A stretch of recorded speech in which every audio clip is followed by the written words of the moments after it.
Talk to us. Just tell us what's going on inside you right now, Sam, please. I have headaches. Right. How long have you had those headaches, Sam? Been a long time? Since I killed a kid. Saw a young girl sitting behind the steering wheel of the car. She had been shot too. You were 100% sure that Richard Hoffman, your grandpa, was the Zodiac killer. I'm not 99.9 no more, I'm 100%. Dans chaque famille, il y a au moins une brebis galeuse. Une personne qui enchaîne mauvaise décision sur mauvaise décision. Un peu comme si elle s'était donnée pour mission de jeter une honte éternelle sur toutes les générations à venir. Après 10 ans passés dans la police, Jeremy Foy ne connaît que trop bien la puissance destructrice des traumatismes générationnels. Du coup, quand il pense à son fils, il est tétanisé. Pour l'instant, ce n'est qu'un enfant, mais bientôt, il sera grand. Et à ce moment-là, il voudra se comparer aux hommes de sa propre famille. Comment vivra-t-il le fait d'être l'arrière-petit-fils du tueur du Zodiac? Jeremy a une petite idée sur la question. Son fils aura l'impression de se prendre un mur en pleine face, de sentir le sol s'ouvrir sous ses pieds et d'avoir du sang sur les mains. Au début, Jeremy Foy n'y croit pas. D'accord? Son papy était un peu autoritaire, pour rester poli. Mais il a grandi à une époque où les hommes étaient élevés à la dure, à une époque où ils considéraient qu'être vulnérable, c'était être faible. De là à tuer des gens, faut pas exagérer non plus. Jeremy se dit que peut-être l'article du Zodiac Killer Facts n'est qu'une coïncidence, que peut-être c'est lui qui se fait des films. D'après ce qu'il sait, son grand-père maternel est mort le 7 mai 2020. Par curiosité, il tape sur Google Richard Hoffman, Vallejo Police Department. Les premiers articles lui donnent immédiatement le sourire. Richard Hoffman a survécu à une fusillade et il a même été promu détective. Papy assuré grave dans la police de Vallejo. Et puis en scrollant sur Google, le titre d'un lien lui saute aux yeux. The Hoffman Report. Jeremy clique dessus, c'est le début de la fin. Cette nuit-là, il ne parvient pas à trouver le sommeil. Pendant plus de 13 heures, il compile toutes les informations qu'il peut sur Richard Hoffman. Les rapports de police, les threads Reddit, les discussions sur Tapatalk. Depuis 56 ans, toutes les preuves sont là. Son grand-père, Richard Hoffman, est peut-être le tueur du Zodiac. Après avoir digéré l'information, il s'assoit dans sa voiture. Quelques minutes après, il poste la première d'une série de 4 vidéos TikTok qui feront le tour d'internet. Quand on pense aux mystères non résolus comme celui du Zodiac, où chaque détail compte et peut être crucial pour faire la lumière sur des décennies de questionnements, on réalise à quel point le temps joue un rôle essentiel. Et justement, en parlant de temps, c'est là que notre sponsor du jour, Allscairn, entre en jeu. Noël arrive et je sais que vous êtes déjà en train de vous bousculer pour chercher le cadeau parfait pour vos proches. Et j'ai un petit truc à vous dire. Les meilleurs cadeaux sont ceux qui viennent du cœur. Quand j'étais au collège, j'avais un groupe d'amis très manuel, on va dire. Et je me souviens, une fois, après les vacances de Noël, l'une d'elles m'avait fabriqué un livre de scrapbooking avec plein de photos de nous. J'ai reçu d'autres cadeaux depuis, et des cadeaux bien plus chers, mais aucun n'a duré aussi longtemps ni n'a gardé autant de valeur pour moi. Vous vous demandez sûrement où je veux en venir? Eh bien, Allscairn, c'est un peu la même chose. C'est une marque qui fait des montres et des bijoux aussi bien pour hommes que pour femmes. Chaque pièce est fabriquée à partir de matériaux naturels, par exemple le bois ou encore la pierre. Et du coup, aucun produit ne se ressemble. On est quand même à l'ère de la production de masse, de la fast fashion, etc. Et perso, j'ai un peu de mal à trouver des cadeaux uniques et qui résistent vraiment à l'épreuve du temps. Voilà un petit aperçu des bijoux que j'ai reçus de la marque.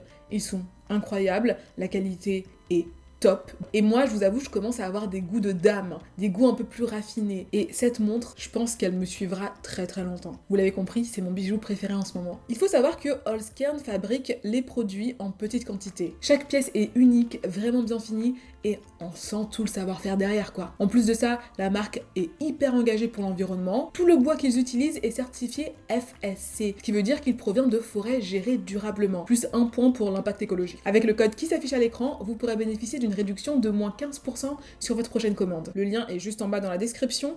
Allez jeter un œil à leur collection, je suis sûre que vous allez adorer. Merci à Allscairn de sponsoriser cette vidéo. Vous avez forcément entendu parler du tueur du Zodiac. C'est sans doute l'un des meurtriers les plus connus. Les lettres partagées dans les journaux, les symboles bizarres, les menaces, tout ça en fait un scénario parfait. En 1968, dans la baie de San Francisco, les gens n'avaient plus le courage de sortir la nuit. Ce qui est vraiment étrange, c'est que le tueur du Zodiac n'a pas toujours été attiré par les feux des projecteurs. À ses débuts, il ne cherchait pas spécialement à attirer l'attention. 20 décembre 1968, David Faraday et Betty Lou Jensen décident de faire des bêtises.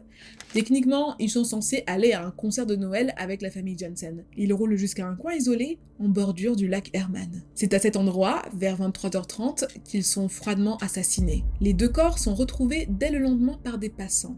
Et la police ne trouve pas d'indices pointant vers un coupable. Il n'y a rien. Pas de signe distinctif. C'est triste à dire, mais l'assassinat de David et de Betty tombe rapidement dans l'oubli. Un an plus tard, le 4 juillet 1969, Darlene Elizabeth Ferrin et Michael Renaud Majo se font tirer dessus sur le parking d'un club de golf. Darlene meurt, Michael survit de justesse. C'est après cette attaque que naît la légende du Zodiac. 1 heure après l'assassinat de Darlene, quelqu'un appelle la police de Vallejo. Il se vante d'avoir commis les meurtres de Blue Rock Springs et du lac Herman. L'opérateur écoute tout et il transmet son message aux policiers. Mais ça ne suffit pas. Apparemment, l'inconnu a la sensation de ne pas avoir été entendu. Le 1er août 1969, le Vallejo Times Herald et le San Francisco Chronicle, tous les deux des journaux, reçoivent chacun une lettre. Lorsque le chargé du courrier du San Francisco Examiner la lit, il n'en croit pas ses yeux. Cher éditeur, c'est le tueur des 2 adolescents de Noël dernier au lac Herman et de la fille du 4 juillet à côté du parcours de golf de Vallejo. Pour vous prouver que je les ai tués, je vais partager des faits que seuls moi et la police connaissons. 1. Le nom de la marque des munitions, Super X. 2. 10 balles tirées. 3. Le garçon était sur le dos avec ses pieds à... c'est pas très clair. 4. La fille était couchée sur le côté droit avec ses pieds à la taille. Même chose, on n'est pas sûr de ce qui suit. 5. La fille portait un pantalon à motif. 6. Le garçon a aussi reçu des balles dans les orteils. Ça ressemble à ça. C'est pas très clair, on n'arrive pas à très bien lire. 7. Les balles étaient fabriquées par Western. Voici un cryptogramme ou une partie d'un cryptogramme. Les 2 autres parties ont été envoyées au Vallejo Times et au San Francisco Chronicles. Je veux que vous publiez ceci en première page au plus tard pendant la soirée du vendredi, le 1er août 1969. Dans l'enveloppe se trouve un papier sur lequel sont dessinés des signes incompréhensibles. Selon l'auteur, les déchiffrer permettrait de trouver son nom. On dirait que le tueur veut forcer les habitants de San Francisco à participer à un petit jeu de piste. Si les journalistes refusent de faire ce qu'il veut, il leur promet de tuer 12 personnes le week-end suivant. Finalement, le San Francisco Chronicles craque. Le jour même, l'édition du soir affiche la lettre du Zodiac en 4e page. Le 7 août 1969, le tueur envoie une seconde lettre, et dans celle-ci, il partage encore plus de détails morbides sur ses victimes, et il la signe le Zodiac. Après ça, le Zodiac enverra encore 2 autres schémas tout aussi énigmatiques. Le 27 septembre 1969, le tueur s'en prend à un autre couple. Cecilia Ann Shepard et Brian Calvin Hartnell. Comme lors de la seconde agression, la femme meurt, l'homme survit. Finalement, c'est au tour de Paul Stein, un chauffeur de taxi, de croiser la route du tueur. Il est exécuté d'une balle en pleine tête. 3 jours plus tard, le San Francisco Chronicles reçoit un morceau de la chemise du pauvre homme. Le tueur du Zodiac a fait le coup, et il veut que tout le monde le sache. Et ensuite, plus rien, plus de meurtre. En 1978, il envoie une dernière lettre, et il ne fait plus jamais parler de lui par la suite. Le tueur du Zodiac se volatilise. Pourquoi? Comment? Eh bien, Jeremy Foy a une hypothèse à ce sujet.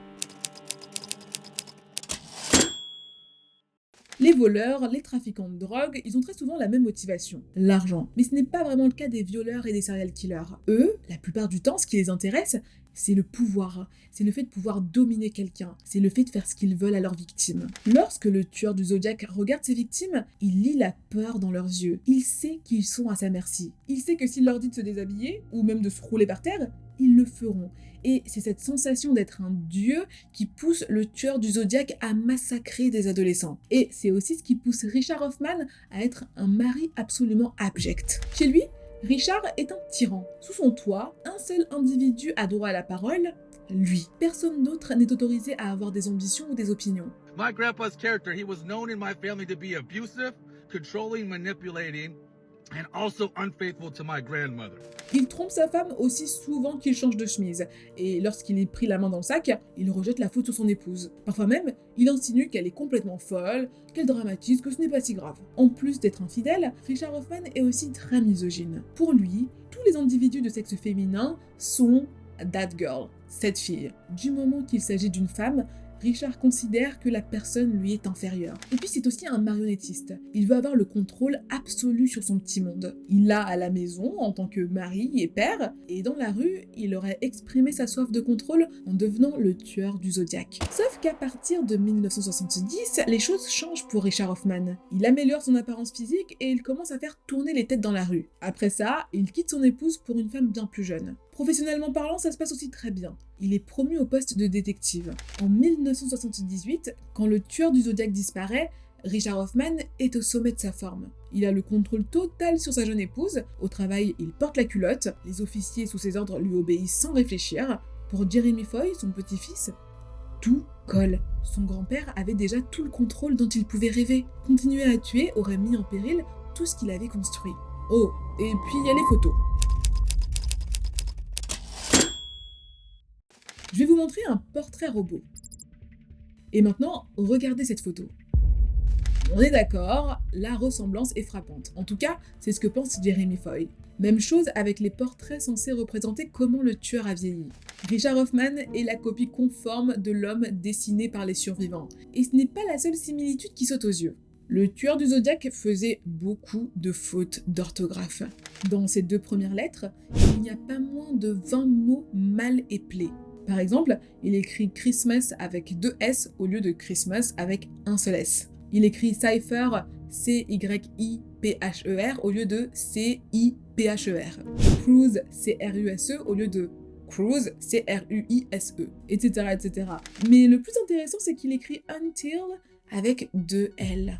Et devinez qui commet exactement la même erreur à chaque fois qu'il doit écrire une lettre. Eh bien, c'est Richard Hoffman. Richard Hoffman était connu pour faire pas mal de fautes d'orthographe. Rappelez-vous, il était policier. Et rien que dans le rapport qu'il a rédigé sur l'attaque de Darlene Ferrin et de Michael Mageau, il y a 14 fautes d'orthographe, du même type que celle du Zodiac. Et je précise, la seule faute qui apparaît à la fois dans les lettres du Zodiac et dans le rapport de Richard est Until, avec les 2 L. Et ce n'est pas tout. Vraiment, cette ressemblance, elle ne se limite pas à quelques mots, ça va bien plus loin que ça. Dans les lettres du Zodiac, le tueur a la manie d'ajouter des E dans les mots qui se terminent par ING. Par exemple, having, il va l'écrire H-A-V-E-I-N-G. Firing, il va l'écrire F-I-R-E-I-N-G, ce qui n'est pas du tout correct. Et dans le rapport de Richard, on note exactement le même tic. Quand il écrit casings, il a le réflexe d'ajouter un E avant le INGS, ce qui donne case INGS. Like my grandpa's police reports weren't just like police reports, it sounded like a poem. And it's in the same tone that the Zodiac would write his letters. Restez avec moi les gars. Bientôt, vous verrez où ça nous mène. Regardez bien les dessins envoyés par le tueur du Zodiac aux journalistes. À votre avis, de quoi il s'agit ? Vu que 2 des 4 énigmes ont déjà été résolues, on sait qu'il ne s'agit pas de charade. Ce n'est pas non plus un code caché. En fait, il s'agit d'une série d'équations mathématiques. Ouais. Ce que vous voyez, c'est une énigme mathématique. Seul quelqu'un d'extrêmement doué en maths aurait pu l'inventer. Quelqu'un comme Richard Hoffman. Je pense que là, il y a déjà beaucoup d'éléments qui pointent vers Richard Hoffman. Le tueur du Zodiac qui disparaît quand Richard Hoffman gagne du pouvoir, les photos qui ressemblent au portrait robot, la manière d'écrire, tout colle. Mais le vrai bingo, c'est quand Jeremy Foy se penche de près sur l'attaque de Darlene Ferrin et de Michael Mageau. Le 4 juillet 1969, Darlene Ferrin et Michael Mageau sont agressés par le tueur du Zodiac. Ça, je vous l'ai déjà dit. Je vous ai aussi dit que Michael avait survécu à cette attaque. Et grâce à son témoignage, on sait exactement ce qui s'est passé. Le 4 juillet 1969, Darlene et Michael roulent en direction de Blue Rock Springs Park. Alors qu'ils se rapprochent de leur destination, Michael fait un constat assez flippant. Quelqu'un les suit. Au début, il s'est dit que c'était juste son imagination. Mais pour se rassurer, il fait un petit test. Il tourne à gauche, et la voiture qui les suit tourne à gauche. Il tourne à droite, et le véhicule prend lui aussi à droite. Et c'est comme ça pendant tout le trajet. Michael jette constamment des coups d'œil dans le rétroviseur. Darlene, elle aussi, est terrifiée, d'autant plus qu'elle pense savoir qui les suit. Michael lui dit « Mais comment ça, tu sais qui c'est ?» Darlene lui dit « Je reconnais cette voiture, c'est celle de Richard. » Selon ses propres mots, « Richard me tuera s'il sait que je fréquente quelqu'un d'autre. Peu de temps après, Darlene et Michael sont garés près d'un club de golf. C'est là qu'une voiture se gare juste derrière eux. Un homme sort de cette voiture et se rapproche de Michael. Il sort une lampe torche et il éclaire la vitre arrière. Pour Michael, ça ressemble complètement à un interrogatoire de police. La seule différence, c'est que l'homme ne demande pas ses papiers. À la place, il lui tire dessus avant de s'attaquer à Darlene. Plus tard dans la soirée, un policier en civil qui passait par là contacte le central. Il vient tout juste de trouver 2 corps sans vie à côté de Blue Rock Springs Park. Cet officier, c'est Richard Hoffman. Le grand-père du TikToker est le premier sur cette scène de crime et son attitude est assez bizarre. Il ne prend même pas la peine d'appeler une ambulance. À vrai dire, il ne cherche même pas les signes vitaux des 2 victimes. Il les regarde, les déclare comme mortes et il commence à poser ses mains absolument partout. Il traîne le corps de Michael loin de la voiture, il fouille son portefeuille, surtout il prend les rênes de l'affaire et il ne laisse personne s'approcher des 2 corps. Pendant de longues minutes, seul Richard Hoffman a accès aux victimes. Du coup, c'est uniquement quand l'ambulance arrive qu'on réalise qu'en fait, les 2 victimes sont encore vivantes. Darlene meurt à l'hôpital et Michael survit et partage son témoignage. Une fois de retour au poste, Richard s'assoit derrière son bureau et rédige le rapport de police. Dans celui-ci, il dit n'avoir jamais croisé la route de Darlene. Ça, c'est complètement faux. Richard Hoffman connaissait très bien Darlene, et en fait, même si elle était mariée, disons que la jeune femme avait un faible pour les hommes en uniforme. L'un de ses amants était Richard. Il a beau faire de son mieux pour se cacher, plusieurs personnes les ont vus ensemble. Un jour, Darlene organise une sorte de fête pendant laquelle ses amis et elle peignent les murs de sa nouvelle maison. Ce jour-là, un homme bien habillé pousse la porte d'entrée. Pam et Linda, les 2 sœurs de Darlene, remarquent qu'elle a l'air vachement terrifiée quand elle lui parle. Elles ne connaissent pas cet homme, mais Darlene l'appelle Lee. Le nom complet de Richard Hoffman est Richard Lee Hoffman. L'affaire dont je m'apprête à vous parler n'est officiellement pas attribuée au tueur du Zodiac, mais plusieurs inspecteurs pensent qu'il s'agit de sa première victime. Le 30 octobre 1966, soit 3 ans avant le premier meurtre officiel du tueur du Zodiac, Cherry Jo Bates est assassinée. En prévision de ses partiels, l'étudiante passe toute la soirée à étudier à la bibliothèque du Riverside City College. Le lendemain, son corps est retrouvé par un employé de la fac. C'est là que ça devient bizarre. Dans la bibliothèque, sous l'un des bureaux, les inspecteurs découvrent un poème assez macabre. Son titre, Sake of Living, Unwilling to Die, que l'on pourrait traduire par Fatigué de vivre, aucune envie de mourir. Juste en bas, une signature, RH. Jeremy Foy pense qu'il s'agit de Richard Hoffman. Et non, vraiment je pense qu'il ne fait pas une fixation sur son grand-père.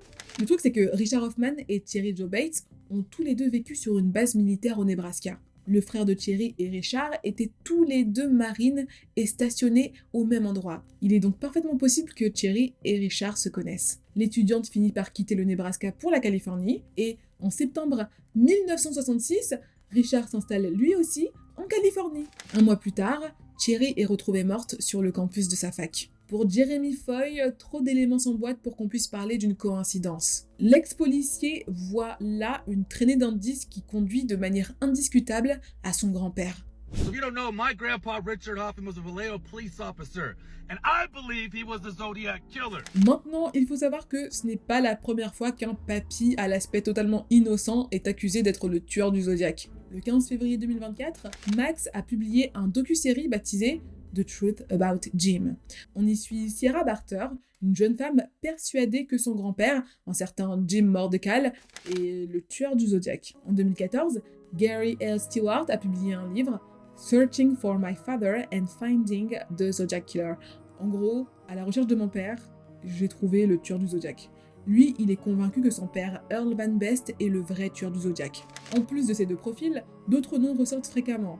Arthur Lee Allen, Richard Gaikowski, Lawrence Kay. En 56 ans, plusieurs suspects ont été pointés du doigt, mais personne n'a jamais été incriminé. Et vous, est-ce que vous croyez à la théorie de Jeremy Foy? Ou est-ce que vous avez une autre idée de l'identité du coupable? J'attends votre avis sur cette histoire hors norme en commentaire. Et en attendant la prochaine vidéo, prenez bien soin de vous. Avant de finir cette vidéo, je tiens à remercier encore une fois Holzkern de l'avoir sponsorisé et de nous donner de merveilleuses idées de cadeaux. Une marque hyper engagée pour l'environnement, des produits uniques et très qualitatifs. Franchement, si vous cherchez un cadeau qui durera dans le temps, cliquez sur le lien en barre d'infos. Petite info utile, avec le code qui s'affiche à l'écran, vous pouvez bénéficier d'une réduction de moins 15% sur votre prochaine commande. Merci à Holzkern d'avoir sponsorisé cette vidéo.